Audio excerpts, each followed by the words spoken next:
Subscribe करें medical गुरुजी channel को और साथ ही दबाएं बेल आइकन को ताकि आप कोई भी अपडेट मिस ना करो। स्वागत है आप सभी का मेडिकल गुरुजी के एक फ्रेश एपिसोड में। मेरा नाम है नीरव एंड आज ये वीडियो में हम बात करने वाले हैं फोटोथेरेपी के बारे में। फोटोथेरेपी क्या है, क्यों फोटोथेरेपी दी जाती है, सारी चीजें ये वीडियो में हम कवर करने वाले हैं, तो हो सके तो वीडियो को अंत तक जरूर से देखें।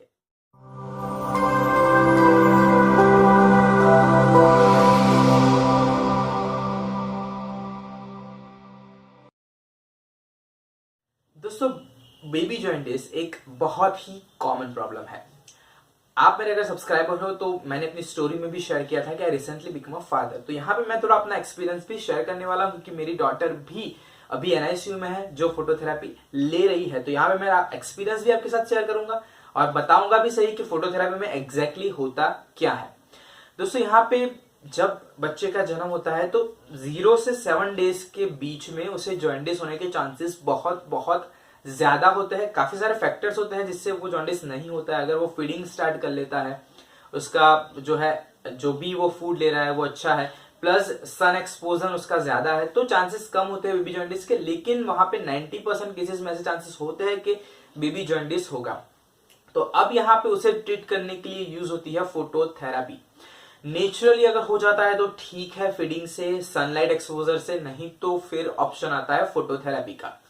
अब यहाँ पे दोस्तों, ये बेबी को जॉइंटिस है कि नहीं वो डायग्नोस करने के लिए एक टेस्ट होता है, वो करवाना पड़ता है, जिसे कहा जाता है बिलीरुबिन।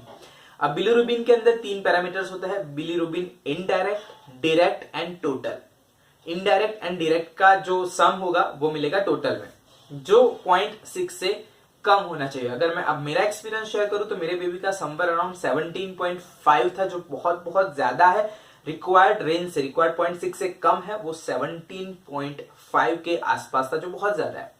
2 ही दिन पहले उसे एनआईसीयू में रखा गया है। आज उसे डिस्चार्ज भी दे दिया जाएगा। आपको ये वीडियो कल मिलेगा सैटरडे को, लेकिन फ्राइडे को उसे डिस्चार्ज भी मिल जाएगा।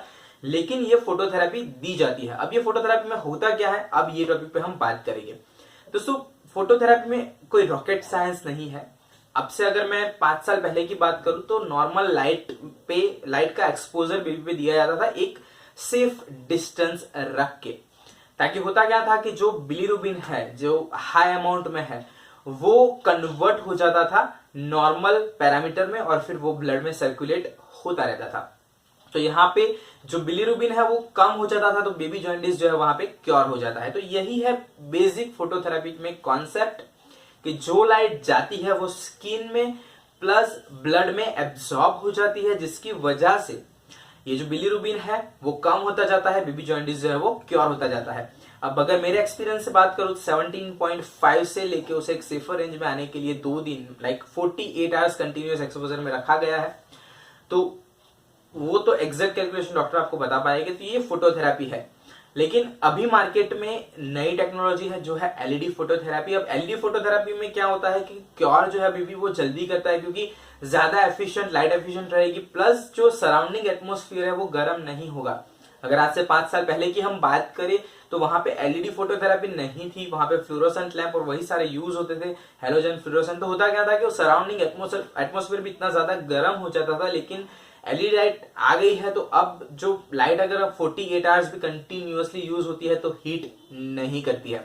वो बहुत ही जरूरी पैरामीटर है, क्योंकि यहाँ पे बेबी को कंटिन्यूअसली एक्सपोजर दिया जाता है। अभी जो फोटोथेरेपी की लाइट होती है वो 2 टाइप्स की आती है, upper surface and lower surface. अब काफी सारे पेशेंट्स को दोनों सरफेस से फोटोथेरेपी देने की जरूरत पड़ती है, एक नीचे से एक ऊपर से। कुछ ऐसे पेशेंट्स होते हैं जिन्हें सिर्फ ऊपर से फोटोथेरेपी देने की जरूरत पड़ती है। मेरा जो बेबी है उसे सिर्फ अपर फोटोथेरेपी दी गई है। अब यहाँ पे ये सारी बातें हो गई फोटोथेरेपी के बारे में। उसके अलावा भी एक और ऑप्शन है जो अगर आप चुनना चाहो तो चुन सकते हो। यहाँ पे अगर आप चाहते हो कि आपका बेबी जो है वो हॉस्पिटल में एडमिट ना हो, घर पे ही उसे ट्रीटमेंट मिले, तो बिली ब्लैंकेट मार्केट में अवेलेबल है, जिसकी कॉस्ट थोड़ी ज्यादा जरूर से है, लेकिन उसे जो ट्रीटमेंट मिलती है वो सिमिलर होती है फोटोथेरेपी से। एक्चुअली में एक ब्लैंकेट होता है, अगर आप ब्लैंकेट लगा के स्विच ऑन कर दो तो वहां ब्लैंकेट से लाइट एक्सपोजर जो है वो सीधा बॉडी में जाएगा, जो सिमिलर कहा जाता है सन लाइट से। अगर आप उससे सनलाइट में एक्सपोज करोगे उतना ही एक्सपोजर उसे मिलेगा बिली ब्लैंकेट से। तो इस तरह से फोटोथेरेपी से बेबी जॉइंटिस को क्योर किया जाता है। यहाँ पे मैंने अपना एक्सपीरियंस भी आपके साथ शेयर किया ताकि अगर आप भी ऐसे कोई फेज से निकलने वाले हो तो आप भी इस चीज का ध्यान रख पाओ। यहाँ पे मेरे साइड से एडवाइस अगर आप पूछो तो एक ही रहेगी कि हो सके उतना ज्यादा सनलाइट में एक्सपोज कीजिए। मुझे ये चीज पता थी, लेकिन यहाँ पे अभी एटमोसफेयर बहुत ज्यादा ठंडा है, वो मैं कर नहीं पाया, इसीलिए अभी वो एडमिट है।